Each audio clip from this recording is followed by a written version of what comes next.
Hey, what's up guys? Dr. Lee here, and today I'm going to go over the good and the bad about the carnivore diet. And this is something I've had a lot of personal experience with because I did carnivore for about 7-8 months after being very, very strict keto for much longer than that. And so I've had a lot of experience in this world of kind of becoming more and more strict, going more towards just all meat. And now I'm in a completely different understanding and mindset around all of this that's coupled with my experiences working with people and then seeing where the benefits and then the shortcomings are with these types of diets, especially moving into the carnivore type diet. So really to understand this, because this isn't going to be a pro or a con type of a video, this is going to be more of a baseline understanding of how progressions of diets work. Like, why is it that so many diets work for so many different people, and then often people will hit a plateau and it seems like it's no longer giving them benefits, or it used to give certain benefits, and then all of a sudden like their old issues start coming back. And that's what I started seeing a lot with paleo. People would start noticing immediate improvements, and then given it time, things start to come back up, and then they move into something different, perhaps keto, and then they start going, and the same thing happens. They start noticing benefits, and then all of a sudden those benefits start becoming less and less over time. And then same with carnivore. Carnivore people fall in that same exact boat, and then it's like, where do you even go next? Like, you're not doing anything but eating meat. So let's go over the 5 main mistakes that basically encompass all of what humanity has done in terms of eating, and we'll be able to flesh out exactly why some of these diets are working and improving upon the state of health that you were in before, but not maybe getting you to the next level. So if you look at the different mistakes people are making, like I said, there's 5. The first one we're going to talk about is the processing of foods. So we know that processed foods are bad, and processed foods are anything that are kind of in the middle of the grocery aisle. The things are packaged, things are just not in their raw natural state. And so that is a food processing. And food processing is the first mistake that society has made when we talk about having poor health effects from the dietary choices that we're making. So if you cut out the processed foods, you are going to make one less of the mistakes that you may be making, and you're going to see a positive impact in your health because of cutting that out. So that doesn't matter like how you slice it, what you call the diet. If you have cut out processed foods and before you were eating processed foods, you are going to notice a bump up in your health. You're going to notice a substantial shift. And that does not mean that you're going to be 100% healthy, but it's the person who is drinking sodas who doesn't change anything except they just cut out sodas. Guess what they're going to notice? Improvements in their health. And same thing if they're always eating packaged foods and whatnot, and all of a sudden they go, you know what, I'm going to go more to eating fresh foods, and I'm not going to do the processed garbage anymore. And they cut out all packaged foods. You are absolutely going to notice an improvement in your health, hands down, coming from where you were before to that, and just that change alone will improve your health. So that's one mistake. Another mistake that people are making is pesticides and herbicides, and insecticides on the food. So chemicals that are on the foods that we're eating, or chemicals and hormones that are being injected, or antibiotics that are being injected into the foods that we're eating. And so this is where organic comes in. So if let's say you cut out processed foods, but you were still eating things that were not organic, you were eating meats and dairy products that were tampered with. They weren't all grass-fed, grass-finished beef that had no antibiotics or anything like that. So you start cutting that out, and you're going to raise the quality of the food that you're eating now, because it doesn't have the pesticides and the chemicals on it, because those chemicals are poisons and toxins in our body that now we don't have to worry about trying to process, and we are going to see our health rise. So the big organic shift, or organic food movement, is a really positive way of improving a lot of people's health. If they were not eating organic before, and then you switch to eating primarily organic, you will have cut out the chemicals, and you will see a rise in your health because of that. Now couple that with cutting out processed foods, and then you go organic, you're gonna notice an even bigger bump in your health. So you can see how we're starting to move up this ladder, and different named diets are going to incorporate this. And there's many different diets that are gonna be advocating these changes. And so that's why so many people can start noticing benefits if they didn't come from this, and then now they start to adopt these changes in their lifestyle and their food eating habits. They're gonna notice improvements in their health. Now we've talked about 2. What's the next one? The next one is gonna be grains. So we need to cut out grains out of our diet, because why? We are not anatomically made to digest grains. We actually have to process grains before we can even consume them, because they are dormant seeds that are not actually there to be used by or fit for human consumption. We don't have whatever birds have, like a gillet or something like that, that is going to, or a gizzard that starts to chew up the food, and they eat little rocks and pebbles so that they can literally grind up the seeds and grains that they are consuming. We are not fit to consume this. That is not part of our anatomy. And this is something that really drives our understanding of health, or it should drive our understanding of food consumption, is, what is our anatomy designed for? If we were just, flown in by an alien spacecraft and dropped onto the middle of North America or wherever you live right now, and you go, oh man, I'm an alien species here. Like, what am I supposed to eat on this planet? How are you going to figure that out? What are you going to, what are clues that you're going to look to that are going to tell you, okay, according to other animals, what do I most resemble? What is it that I'm fit to consume? Like, definitely, I don't have a beak, so I'm definitely not going to be a bird, and so I'm probably not going to eat the same foods as that thing does, because that doesn't even closely resemble me. And you see a tiger, big old fangs sticking out, huge claws for hands. You go, well, I'm probably not going to be eating exactly what that thing is eating either, because I don't think I could just tackle that gazelle. And so you're going to start looking around, and you're going to have things start to clue you in. And we can look at anatomy. We can look at our digestive tract. So the digestive tract of a cow or a gazelle or a grazing animal is going to be entirely different than our digestive tract. It's super long. Often there's multiple stomachs to digest food. Teeth are super flat, just to be able to the grinding motion, to be able to really grind up and digest grasses. And so that's what herbivores are. And so, do we have the teeth of an elephant? Do we have the digestive tract of a cow?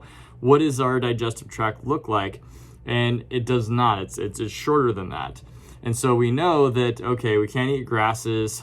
Grains are off the table, because we're definitely not a bird. So what is it that we're actually designed to eat? Now, we'll get back to this more in a second, but when we go back to grains, that's why people cutting out grains makes such an improvement in your diet or in your health. And that's another thing, that a lot of these diets, some of them include it, some of them don't. And the ones that don't, people will notice an increase in their health if they have cut out processed foods. They're doing organic, and they're cutting out grains. Now, people also don't know the order of this, so it might be, hey, I cut out processed foods, and I also cut out grains. Or maybe you just went gluten-free, so that basically knocks out most grains, because you're just not gonna hassle with it anymore, and you're gonna start to notice a bump. I definitely noticed a bump, and when I cut these things out, when I cut out any processed foods, totally felt better. When I cut out grains, I cut out gluten, made a huge difference. I was like, okay, wow, I feel a lot better not eating this. Made it very easy for me to continue forward with that diet and lifestyle. And so you'll start noticing, and maybe sometimes people will not have grains, but you'll still have some processed foods. So again, these are kind of interchangeable on the mistakes that someone might be making in terms of their health. So I'm just going through this in an orderly fashion so that we can knock through these different, these 5 main mistakes with you, so that you understand how a carnivore diet fits into all of this. So we got grains, processed foods, and chemicals. Cut those out. Things are going to be better. Next is animal products. And this one is, gosh, this gets super controversial with people because it's like an emotional hot button trigger. You think animal products and you think cutting it out, and there often is a visceral reaction to this, which is, I know I had it. I just didn't even consider or court the option. I thought that was just completely foolish, a concept. People are going to be nutrient deficient, that there was just no way in my mind. My dad was a bodybuilder, like weightlifter, and grew up constantly around lots of protein, lots of meat, being able to see like, oh, look at that person, they're all super scrawny and tiny, like that's because they're looking malnourished because they're not eating animal products. So like this was deeply ingrained in my subconscious, and it was one of the furthest things outside of my willingness to explore in terms of health, because I just thought it just wasn't even in my realm of being willing to try something like that. So cutting out, but animal products are full of excessive amounts of protein, and the amount, when you look at the digestive tract of different animals, you're going to get clues and windows into how the food processing time, the food transit time, it works. And so if you look at a carnivores, like tigers, the cat families, very, very short, very simple digestive tract, very, very intense incisors, so basically fangs, big old fangs. Their jaws do not move side to side. It just moves straight up and down. And then you also see big claws, right? Like sharp razor claws that are made for ripping and tearing. And the acidity in the stomach is extremely strong, but a very short digestive tract. And these animals need to sleep a lot, because when you're processing protein, you have a nitrogen breakdown versus a carbon-based breakdown. And nitrogen is very acidic. It's very, very challenging on physiology to be able to process out nitrogenous wastes in the body. So you have to have a lot more sleep, which is why if you have a big protein meal, what do you want to do? You get tired, you get sluggish, you kind of want to take more naps, you feel drained. But the digestive tract of a carnivore is much different than a digestive tract of a human being. We have a digestive tract that is not the same as a carnivore family, not even the same as an omnivore, interestingly enough.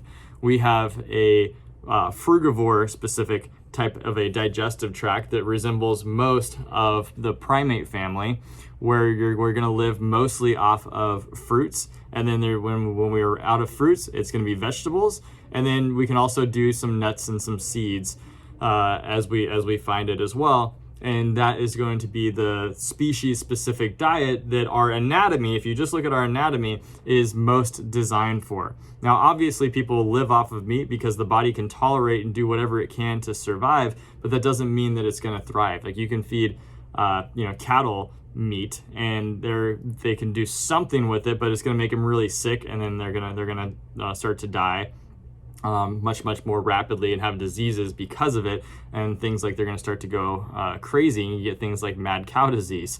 This starts to show up as a result of putting animal foods into a herbivore, for instance. So when we start eating the wrong types of foods, we start expressing disease symptoms. So once again, this is another mistake that we're making. So if you start cutting out the proteins, and what got me really to open my mind and think about this was when I was doing keto, I was following Stephanie Person's regimen, which made the most sense, was really high fats, like over 200 grams of fat a day, and you're actually not having a very high protein consumption. So even though you are eating meats, you're not actually eating very much of that. So you're actually decreasing it. So most people can easily eat 120 to 150 grams of protein a day. If you're exercising or you're in the weight or the fitness world, you can easily go more than that, especially when you start supplementing with protein powders and different things like that. You can start getting up into the 200 grams a day. But the way that that I was taught through Stephanie Person's program was that you really, like a man, you wanted to be somewhere between like 70 to 90, And then for a woman, anywhere between like 50 to 65 to 70, somewhere in that ballpark, depending on like how intense their exercise is. So really, really low compared to most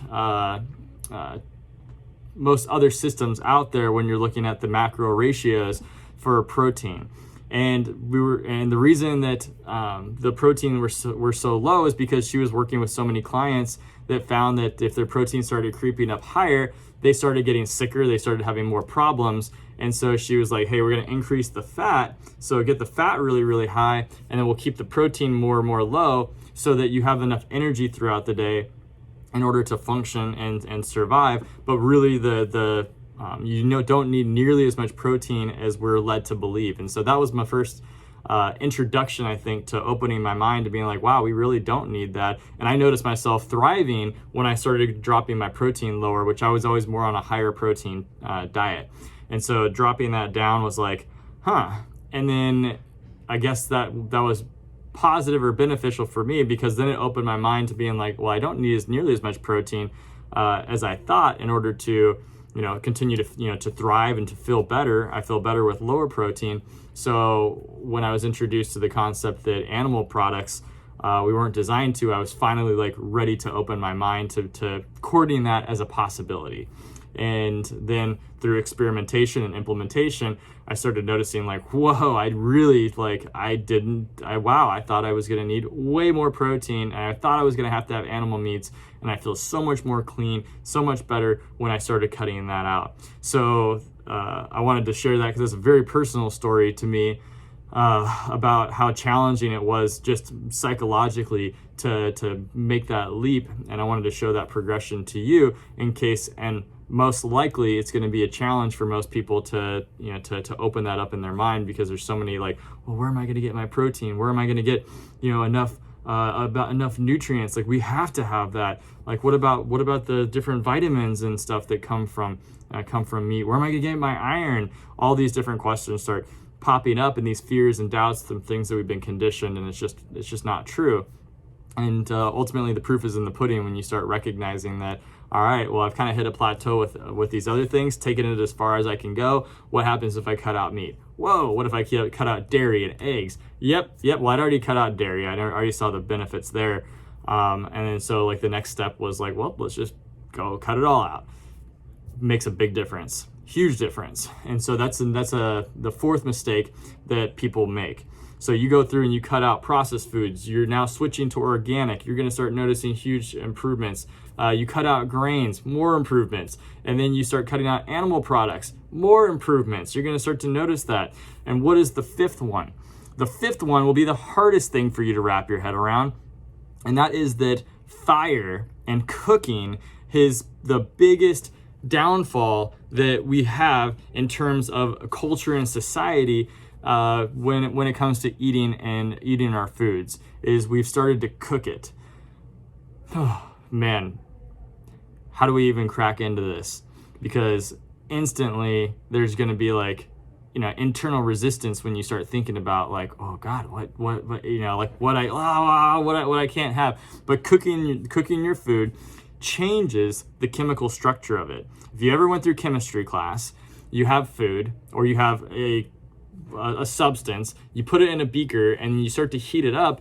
That is what is necessary to change the chemistry, to change the form, or to bind multiple things together. Is you're adding heat most of the time. That is the catalyst for a reaction to occur. Heat, either through a gain of heat or a loss of heat. You are then merging things together in chemistry through and it comes to the process of heating things up. So when we are heating up our foods, we're literally changing and denaturing proteins from their raw form into something different. So the minute that you take a food and then you heat it up, you're altering its chemistry, you're altering its shape, you're altering how it is now going to be chemistry inside of your body from where it was originally to what it is going to be later, and when you actually consume it.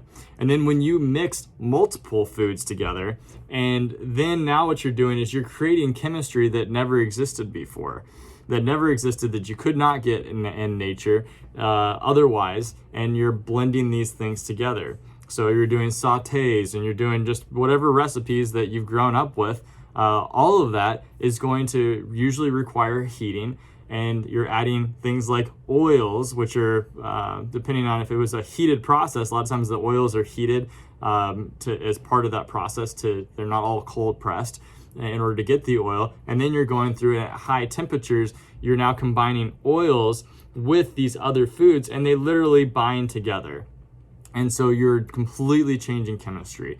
And that wreaks havoc inside of the body. You can actually take a food that is alkaline, which most vegetables, fruits are going to be alkaline, and then you heat it. And then upon consumption, you now have made what is called an alkaline ash when it's broken down on how it's being absorbed into the body and its constituent parts. Something that was alkaline now becomes acidic to the body. So you actually take a food that in its raw form is alkaline and it's an alkaline ash food, you cook it, it now becomes an acidic ash food in the body. And this is, I have a lot of videos talking about acids and alkalinity, and it all comes down, like the chemistry inside of our body comes down to that very, very basic fundamental difference on how are foods alkaline, how are they acidic.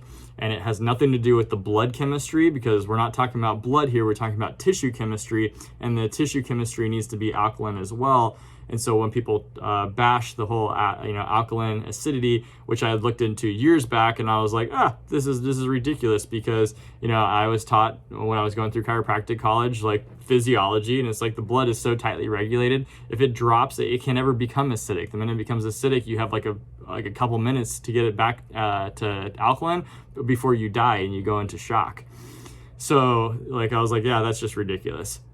The concept was totally twisted away to talk about blood. It has nothing to do with blood alkalinity. It has everything to do with the tissue alkalinity, making sure that, or the acidity of the tissues is becoming toxic. And that is the key, right? We want it, so our tissues are basically all the cells in our body that we want to make sure that stays alkaline. And so if we're eating cooked foods, even if they started out alkaline, they're not going to wind up being alkaline when they get into our tissues. They're going to wind up acidifying us. And the only way to really test this out is just by cutting it out and recognizing and seeing what starts to happen, and also what starts to happen with the transit time in your digestive tract. So when you eat something, how long is it before that actually starts to come out? And you should have, however often that you eat, you sit down for 3 meals, you should have 3 bowel movements that are happening. It doesn't have to happen immediately after you eat. The sooner after that you eat it does, it kind of like that stimulates everything to go, but you should be having as equal number of bowel movements a day as you sit down for meals to eat throughout the day. And that shows you like how fast things are supposed to transit out. If you eat meat, even uncooked meat, if you eat meat, it takes anywhere between 2 to 4 days for that to totally transit out of your system. Now you might see some of it coming through, or if you got some bacteria in there or something, and it gets washed out faster than that. But if you start eating meat, especially if you eat protein combined with starches, that's going to take like 4 days to really get all of that out of you. And so imagine you're doing this and you're eating 3 meals a day or more, and it's just getting backed up. And I can't tell you in practice how often I have people tell me that they go, oh yeah, I go every other day. It's pretty normal, like for most of my life. So I'm regular. And it's like, that is not at all regular. You're supposed to go 3 times a day, and you're going every other day. That means you should have had 6 bowel movements by the time you're having 1.